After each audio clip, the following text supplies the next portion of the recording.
From Mumbai to Chennai to Hyderabad, those were some snippets from around India of vibrant celebrations on Ganesh Chaturthi. The 10-day festival marks the arrival on earth of the iconic Hindu deity Ganesha.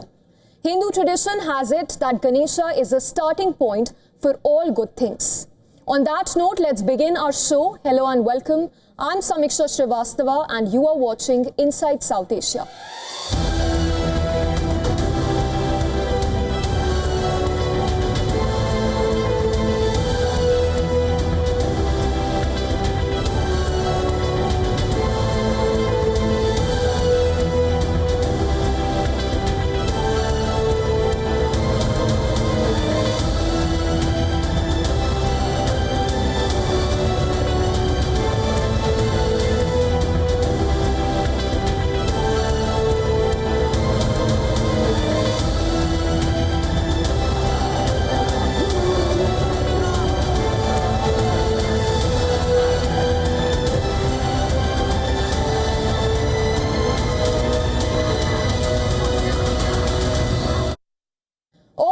On Tianjin as Indian Prime Minister Narendra Modi heads to China for the SCO summit.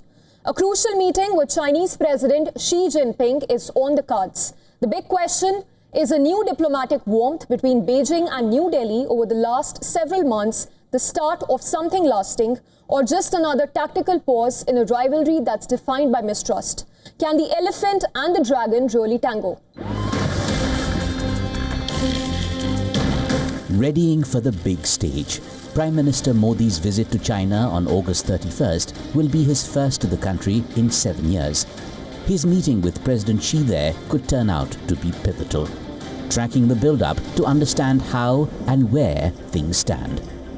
Modi's bilateral meeting with Xi is an opportunity for both sides to rebuild trust for a mutually beneficial partnership in areas like trade, investment and emerging technologies. India will expect China to address some of its trade restrictions related to manpower and equipment that impact Indian manufacturing and deliver on the promise to import more to reduce the $100 billion trade deficit.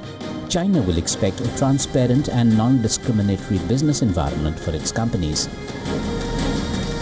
August 19th, just about a week back, Chinese Foreign Minister Wang Yi in Delhi. The shot in the arm in a blue-hot, blue-cold relationship going back decades. Handshakes, smiles, tangible signs of progress.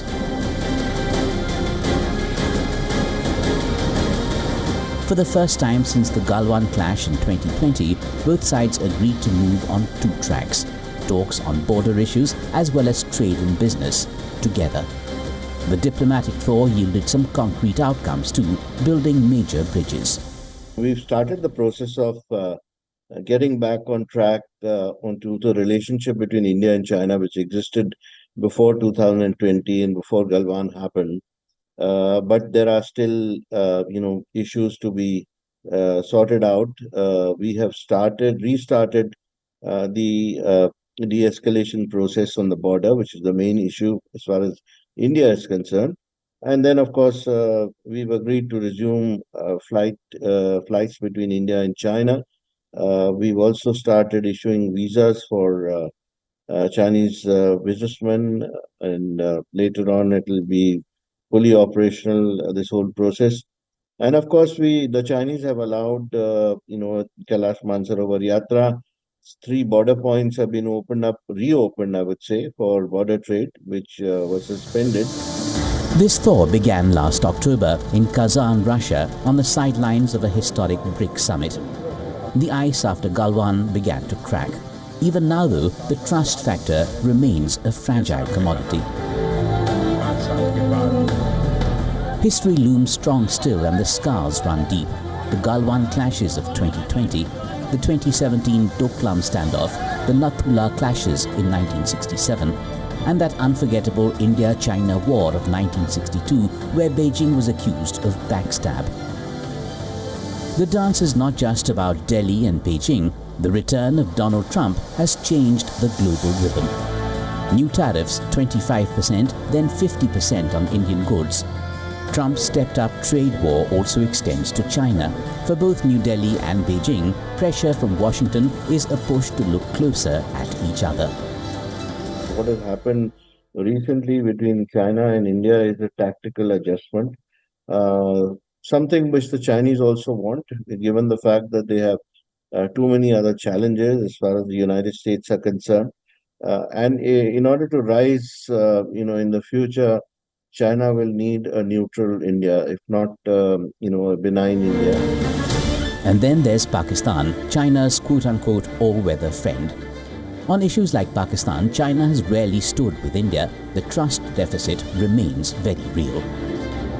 In fact, the last Operation Sindoor activities saw a complete dependence on the Chinese information systems, the ISR as we call it, intelligence, and also the equipment which was supplied by the Chinese. The Pakistan is dependent on that on a very large extent.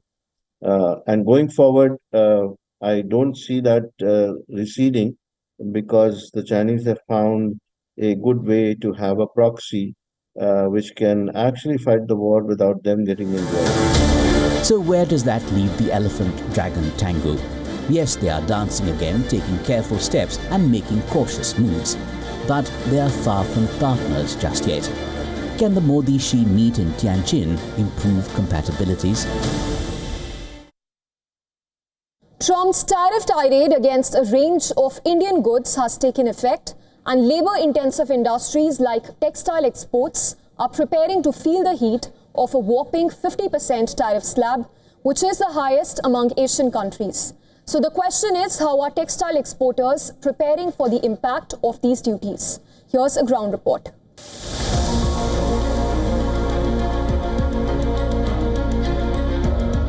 Across India's textile export hubs, it appears to be business as usual on the surface. But uneasiness hangs in the air. With 50% US tariffs taking effect on Indian export goods, this labor-intensive industry is bracing for impact. The sky-high rate leaves India facing a likely slump in trade with its largest export market in the US. Several export businesses are contemplating a halt in operations, unclear on what the future holds and how long they can sustain. For others carrying on, uncertainty looms large, with increased competition from other countries in South Asia alone. We have so much competition from other countries like China, Vietnam, Bangladesh. So their duties are less, around 20%. China is 30%, Bangladesh is 20%, Vietnam they got a deal of 19%. So that way, 20% versus 50%, this is too much for India. And definitely our buyers are, why they will buy Indian goods, if they are getting something cheaper from other countries. And that's a huge challenge for Indian manufacturers, Indian exporters, textile exporters. Negotiations with the US standing postponed. The Indian government is looking to diversify trade. Plans are underway to initiate outreach programs in 40 countries, including key markets like the UK, Japan, and South Korea. But exporters are hesitant of diversification, unsure of how much export can these alternative trade partners absorb. For some textile exporters, US accounts for anything between 50 to 80% of their business. With each passing day, the stakes are higher. Thousands of jobs are on the line. There is little hope that diversification and domestic consumption can mitigate the billions in losses. Those markets are not as big as US. So I don't think that, they are going to have so much consumption. They all together cannot be, at par with US consumptions. So this is a big challenge if you see from the Indian side. And definitely we expect that, the government should do something diplomatically to settle this issue. Otherwise, a lot of exporters are there, a lot of issues are there. Many factories, hundreds and hundreds of factories are dependent on US exports. But the textile export fraternity holds on to hope that the US and India, two countries with long-standing trade relations, can find a way back to the negotiating table, and soon. Big effect, I would say temporarily, for a few weeks or months, then things will becoming normal because the importers, brands will adjust to their price levels, because few things are like handmade, crochet, embroideries, Indian handwriting, they cannot avoid not to buy. So everybody has to adjust in between the pricing and things will become normal. With American tariffs taking effect on Indian goods, there is a sense of uncertainty within exporters, markets and industries such as this one. But exporters are hoping that a quick solution is reached, and there is a sense of urgency in the air as unpredictability surrounds exporters, particularly in the textile industry.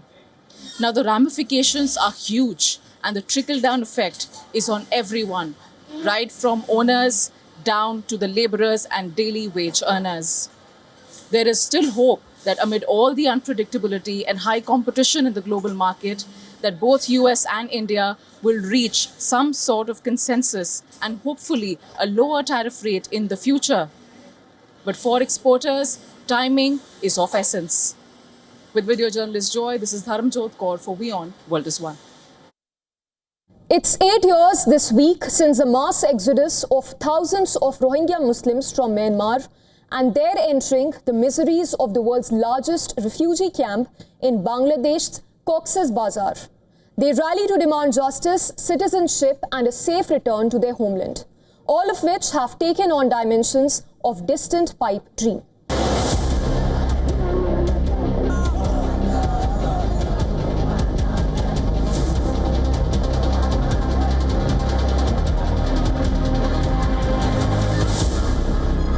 Tens of thousands of Rohingya refugees in Kutupalong Camp, Cox's Bazar. Their placards and banners raise a call that is itself battered and bruised, an end to the nightmares of their refugee life. The slogan is simple but empty. One word: justice.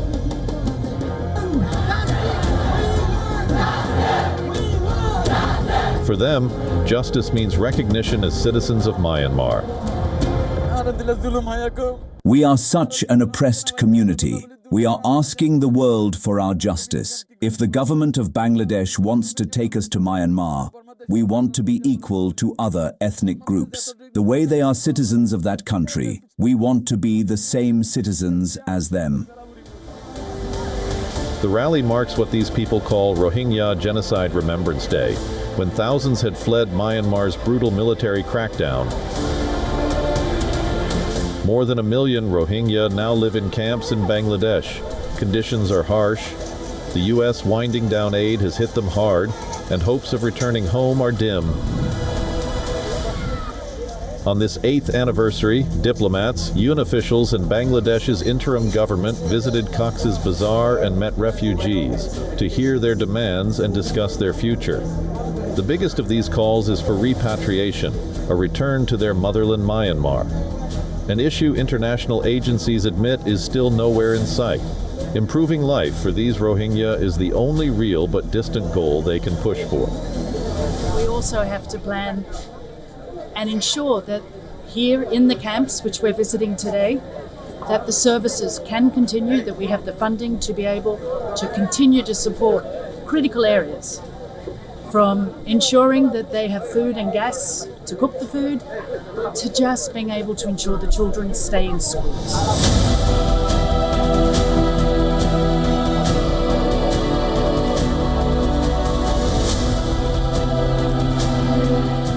It's a people living in limbo. 8 years, who knows how many more. Their demand remains unchanged: recognition, citizenship, and the right to return home with dignity. Until then, Cox's Bazar remains their reluctant refuge. Now let's take a look at what else is making headlines in our Inside South Asia wrap.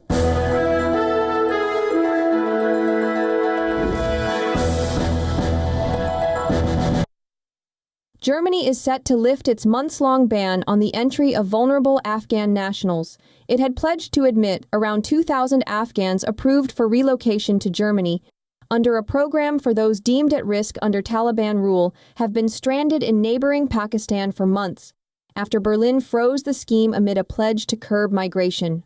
The decision comes following several lawsuits by groups and dozens of affected Afghans challenging the freeze.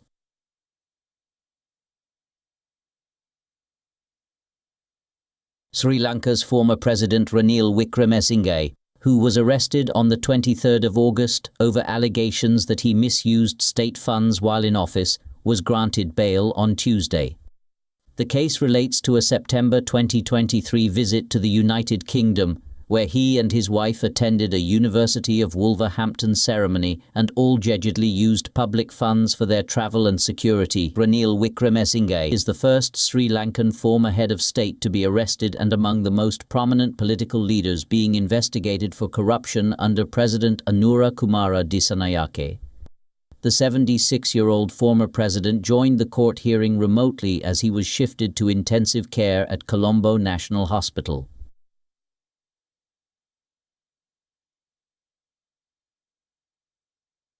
Nepal has officially joined the International Big Cat Alliance, or IBCA, an India-led global initiative to protect 7 species of big cats.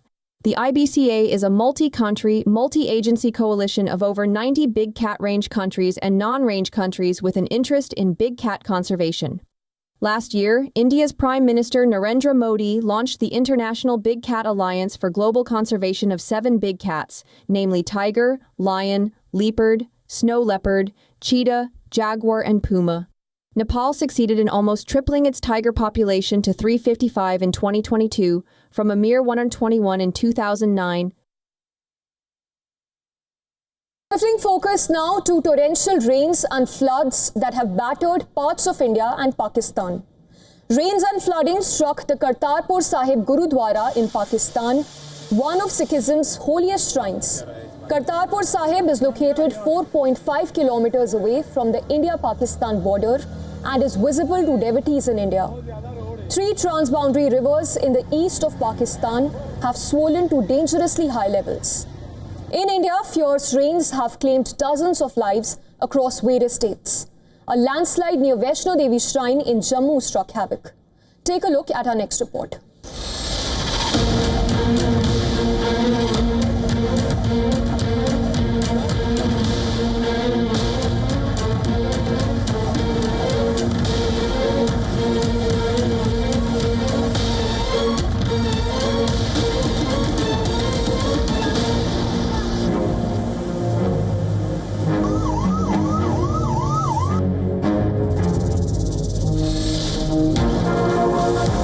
One of India's most prominent pilgrimages, Vaishno Devi Yatra, temporarily suspended on Tuesday afternoon.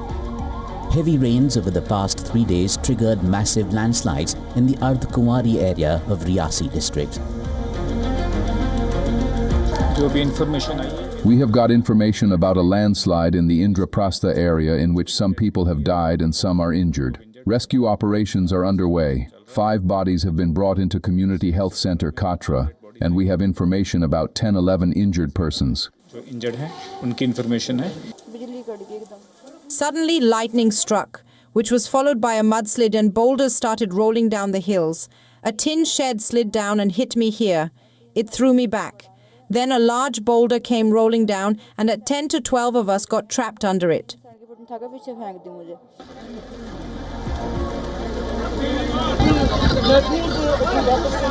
Quick response rescue teams rushed to the affected areas in the Union Territory. Communication lines for millions were cut off. There was widespread damage to optical fibers of all service providers. Intense rains left the Tawi and Chenab rivers overflowing well beyond their danger levels. Cave-ins on the Tawi bridge left cars teetering, panic and chaos grabbing center stage.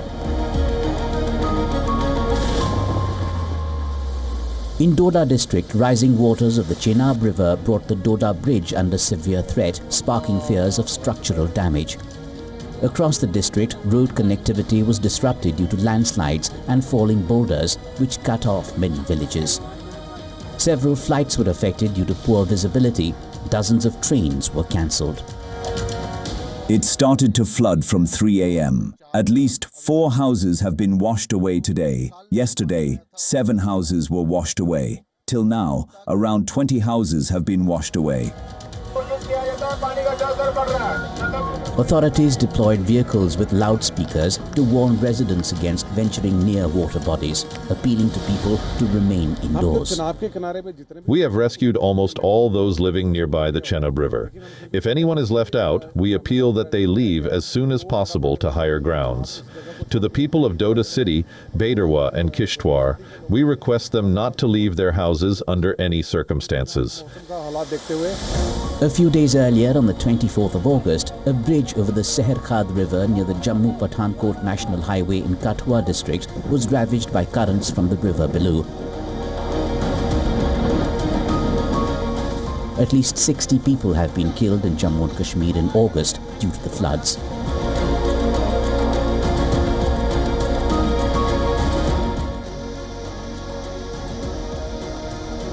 On the 23rd of August, heavy rain followed by a mudslide hit the Tharali town of Chamoli district in Uttarakhand. And this was one of a series of landslide incidents across the state, including Tharali village in Uttarkashi.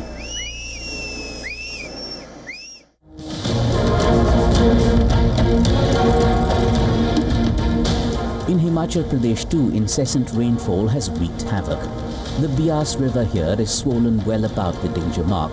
Infrastructure has taken a major hit.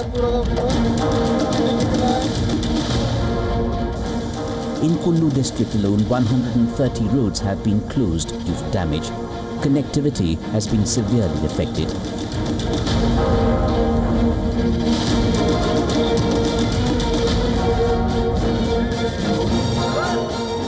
In Arunachal Pradesh, a landslide struck the Balipara-Charidwar-Tawang National Highway in Dirang. Visuals show boulders rolling down hills, hitting vehicles as people run in panic to save themselves. Scientists and weather forecasters have pinned the blame for floods and landslides in recent years on climate change. Year after year, a disaster happens during the monsoon season. How long will it take till we become climate prepared and manage these tragedies? That's all we have in our show today, but before we wrap up, some colourful visuals from Colombo as the International Kite Festival made a comeback after 6 years. Take a look and I will see you next week.